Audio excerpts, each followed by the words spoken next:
Школа мастерства молодых писателей распахнула свои двери для авторов из регионов СКФО. Первый этап 18-го международного форума проходит во Владикавказе.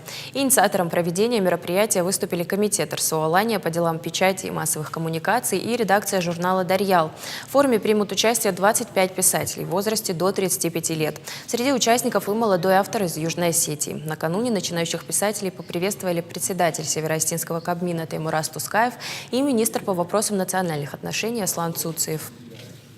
В Осетии много сегодня делается для создания единого культурного пространства.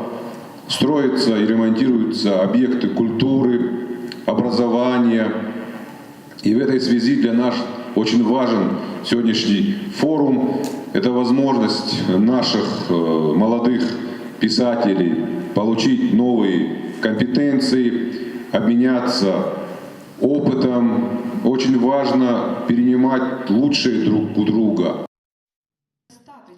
За 3 дня форума участники школы посетят разнообразные мастер-классы по прозе, поэзии и литературной критике, примут участие в дискуссиях, круглых столах и творческих встречах.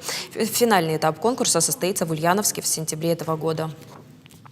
Если не будет литературы, то произойдет просто одичание народов.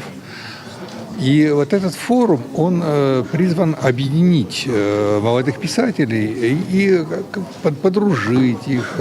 Мы хотим собрать людей, молодых, пишущих, энергичных, которые будущее нашей литературы.